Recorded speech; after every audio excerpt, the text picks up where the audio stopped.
Hey guys, welcome to another version of Coffee, Tea, and Meat. Today we have Sue Valentine with us. Sue is one of our potters, and a lot of you have purchased her merchandise, and we're here to talk about how Sue got into pottery and talk about some of her new pottery and just have another conversation. So, welcome. Thank you. How are you? Thank you so much. Great. All right. So you've been with Craftworks for a couple of years couple now. of years, right? Mm-hmm. How'd you stumble onto us? How did we end up so lucky as to have your pottery in our store? Well, actually, through Carol McConney, and you have her pots here as well. And I met her through primarily Potters, a pottery group. We have a show that we look forward to, every year. So I met Carol, and then she asked me to take over some classes. So I actually teach pottery classes at the Hopkinton Senior Center where Carol lives. So we became close friends, and she happened to mention Craftworks and what an awesome shop it is and how welcoming everybody is and how much she enjoyed being a resident artist here. So she said, why don't you talk to them and maybe join us?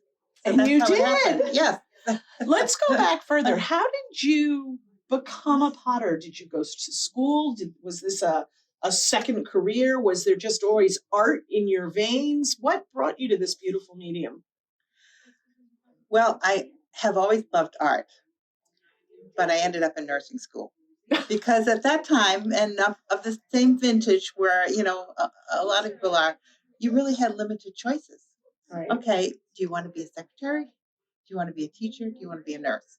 So I'd never even been in a hospital, but I loved Richard Chamberlain and Dr. Kildare. So I said, I'm going to be a nurse. I'll be a nurse. That's a good. So anyway, I ended up going to nursing school, but interestingly enough, right across the street was Mass College of Art. So I started taking art classes while I was going to nursing school. And I took a photography class, I took a pottery class, and I just fell in love with clay. So, and then I kind of tried to keep that going during different phases of my life. When I was out west, I went back to school to northern Arizona. I took classes there. I moved back to Cambridge. I took classes at Mudflat. And then I was very fortunate to have met Audrey Bensley, who started the program at Phillips Academy. And she took me on as an assistant. And that was phenomenal because Phillips Academy had everything that you could possibly want in terms of pursuing pottery. We had clays and different types of firings, and it was just awesome. And then interacting with the students. So I taught the classes in the summer a couple times, and yeah, it was great. That is great. And you now have, as I recall from our conversations, a full studio in your house. You have a kiln, you have kind of everything there, but you also, am I correct, do some stuff somewhere else? Well, at the senior center. At the senior, okay. Yes, I have a full day of classes there. Okay. And we've really grown that into a full studio. We got a cultural grant and just bought a slab roller. We have 3 wheels, a slab roller for making slabs, like a big pasta maker kind of. Oh, okay. But it's awesome. I mix my own glazes and I bring those in. And yeah, so it's been great. Speaking of mixing glazes, and I'm going to ask Lori to go grab the little gnome off the front table. You're going to do our very first ever in-shop paint your own pottery, I guess, on Friday, February 24th. And we're going to do this little, where's the camera? We're going to do this little guy, I guess. Yes. Is that correct? Yeah. So give me a quick, we're going to get off script for a minute here. Okay. Give me a quick rundown of how he's going to happen. Well, how this happened was, a friend of ours who's an elementary school teacher asked if I could help her with a Christmas project for her class. And I said, well, I don't usually do the paint your pottery, but I guess I could do it. I could look into it. I have the kiln and everything else. So that's how it started. We did a mug class for a fundraiser for her after school program. And then we did these as a little Thanksgiving family project. And they came out so cute. And then I thought, oh, maybe my my older grandchild, Camden, maybe he'd like to do these for his art class. And they did do them. And we gave them to the senior center, and they included them for the Meals on Wheels holiday gift. Oh, how sweet. Holiday meal as an extra gift. Yeah. So anyway, so then I brought one in and they said, oh yeah, we'd like to do that. So anyway, so now I'm doing pottery in terms of actually working with clay and these that are already cast. So what will happen in class is this guy comes naked.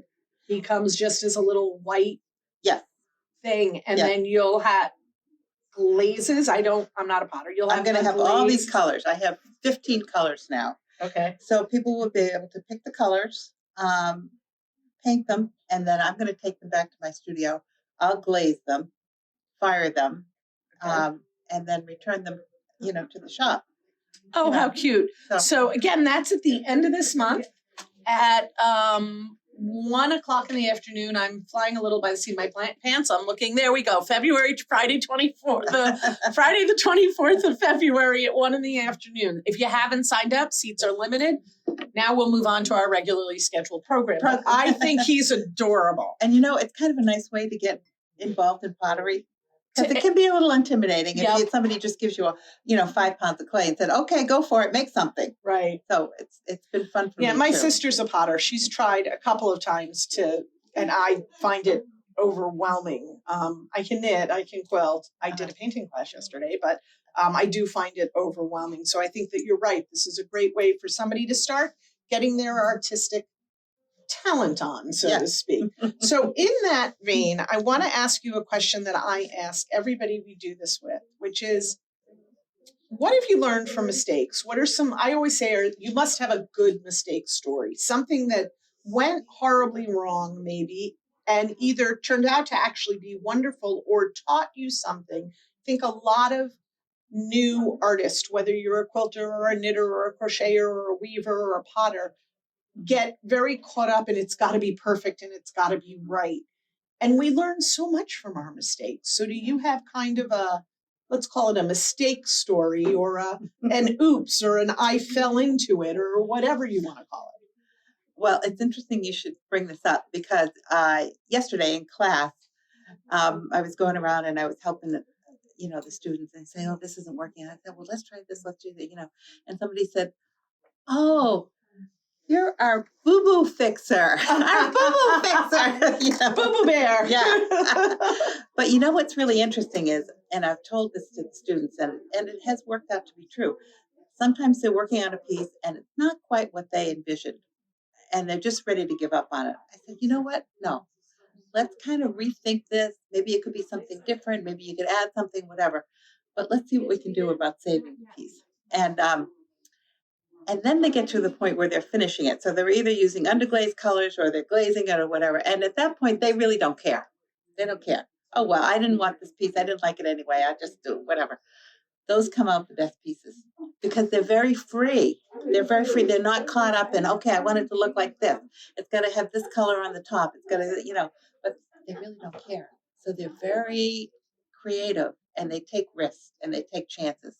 And those come out to be the best pieces sometimes. And that's what I tell them. So anyway, and yesterday I was saying, well, you're benefiting from all my mistakes because I've made them all. So that's, And haven't we all, right? Mistakes do teach us things. Yes. All right. We're going to go off script again. I'm just keep throwing you curveballs today. Okay. We sell something in the store called a frog. This is a frog. It does not look anything like a frog. But these, as you know, are very popular. Why don't we take a minute and sort of have you demonstrate what a frog is and why is it called a frog? Do you know? Do you have a reason? I don't know. No, we've always called them a frog. I absolutely do not know. That is a good question. We'll have to research that. We'll have to Google that one, I guess. But why don't you, we have one here. Let's show everybody. I'm going to move some stuff out of your way. Okay.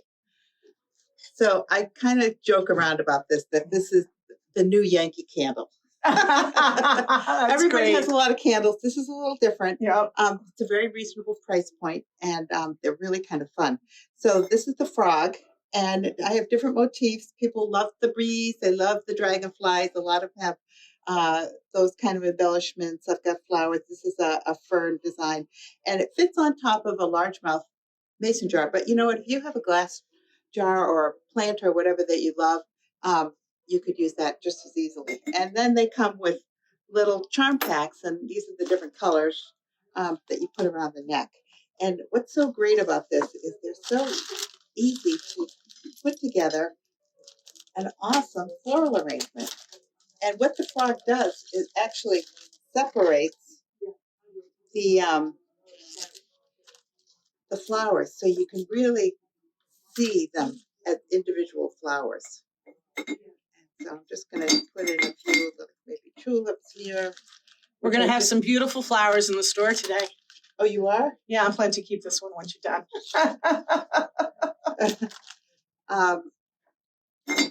And you can put them at different heights, of course, which is kind of nice. That one isn't at a different height. Let me just.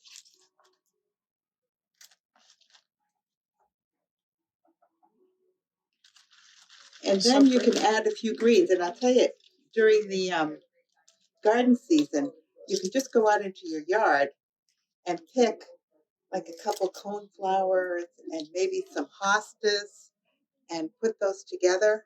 And it's amazing. It's really stunning what you can come up with. And then here we have a few greens. And I don't know about you, but I love eucalyptus. Yes.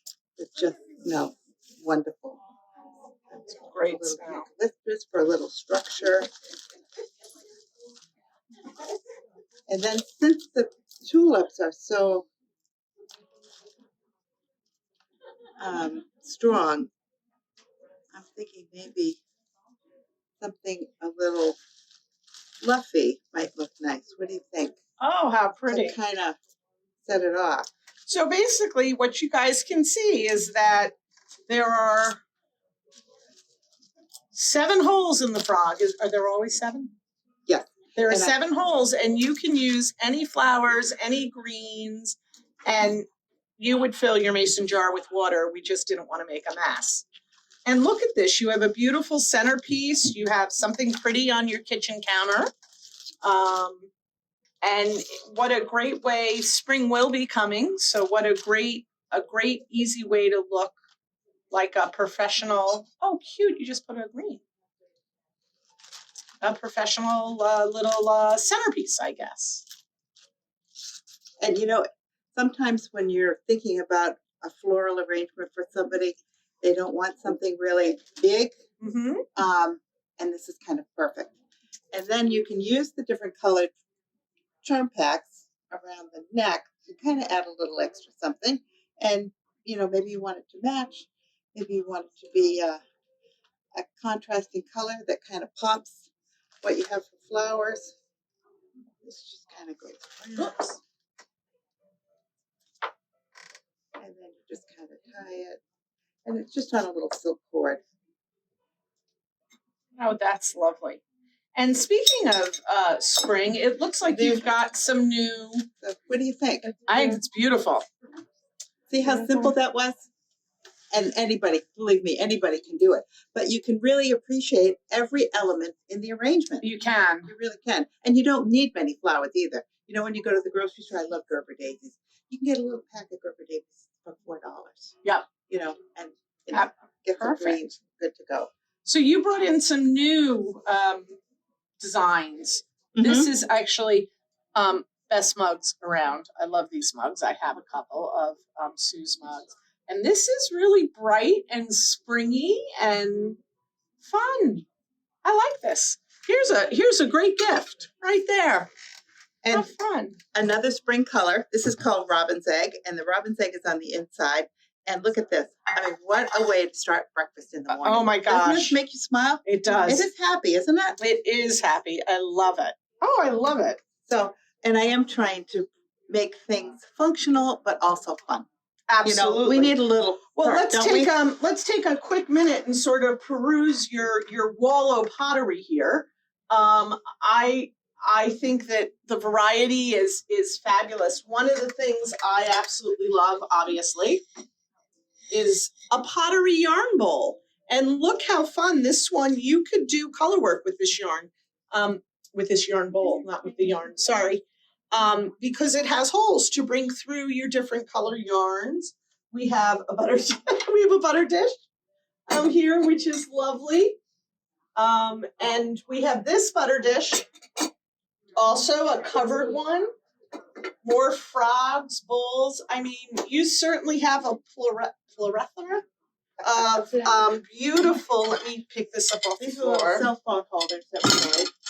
Oh, how fun! Where's my phone with my notes on it? If it were. So there you go. Cell phone holder, something a little different. It's just little bowls. This one says "Be happy."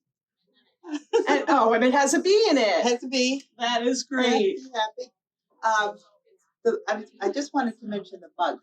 So the mugs, very stable. So I've got a nice wide bottom, Yes. so you don't have to worry about it tipping over. These are great for heating up all kinds of leftovers too. So they can Soup, go in the stews. microwave? Yes, and I just got stickers, Excellent. dishwasher and microwave safe. Which Okay? means food safe. I know sometimes people come in and say, oh, this pottery isn't food safe, and your pottery is Absolutely. food safe. I mix all my own glazes. They're all lead free. Yeah, non-toxic. We fire to over 2,000 degrees, so they're very durable. That is great. So, yeah. This would be great for a cup of soup on a cold winter days, but with the pretty flowers reminding you spring is coming. That is, or oatmeal, or Yep. anything. Yep. Oh, great. I love the cell phone holder. Now I can just do this and read my notes from here. Okay, so one more question for you. Okay. What is your, or do you have a favorite thing to make? Bowls or plates, or is it just that it all, what, is there something like, I have a favorite thing to quilt. Oh, okay. Do you have a thing that just says, oh my God, today's the day I'm gonna, because I like making, and I'm just gonna spend time in my studio doing that? Well, I like to be challenged, and through Craftworks, I have gotten quite a few calls for custom orders. So if somebody wants something, they don't see the motif that they particularly like, or they want a different color, whatever, the gals will sometimes call me and say, hey, do you have this in blue? Do you have this in purple? Do you have this in, Right. And if I don't have it and they can wait, then sometimes I can make it, which I've done. Now this happens to be my daughter's favorite. Okay. So this is, she calls this my asparagus dishes. Oh, I see that. And they're super practical because you can use it plain as it is. Great for hors d'oeuvres. It's great for cookies. All I kinds see of shrimp things. and cocktail sauce. Yep. Or- And they all come with a dish. So they all come with a dipping dish. And this one happens to be ferns, flowers, and dragonflies. Bees are popular, and I have some with bees. Big square plates that are kind of similar to this, but they're quite a bit larger. A lot of people purchase those for wedding gifts. Yes, you actually hear Lori's going to bring us one. And, these are, And they make a great wedding gift. so this has the bee motif with flowers. You can see the bees here. There's some more bees here. How do you make these little bees? Press It's mold. press mold? Yeah. Okay. I have one of these on my kitchen counter that actually didn't make it through the kiln. It cracked. But I have it on my kitchen counter. I had it there all through COVID. I had a mask there. I had hand sanitizer. I had Kleenex. I had all this stuff. So anybody that came to visit, if they wanted those products, they were all right there. So That's a great but it's idea. great for, again, veggie platters, hors d'oeuvres, all kinds of things. Right. Square ones. So I would say I probably have the most fun with these because I really mix it up. Yeah. Yeah, different colors. Sometimes I'll do a two-tone. One half will be one color, one half will be the other color, and yeah. Get your creative process going. Yeah, and it's kind of fun to see when you open the kiln and you say, "Oh, wow, that Oh, came out that great." Well, there you have it, guys. The surprises in opening the kiln. Come on into the shop. Sue has her work here, and as you can tell, we love it. And as I always say, happy knitting, but I guess today I'm going to just say happy crafting. Everybody have a great day. Sue, thanks for spending time with us. Oh, you're welcome. And thanks for joining us. Hope to see you in the shop.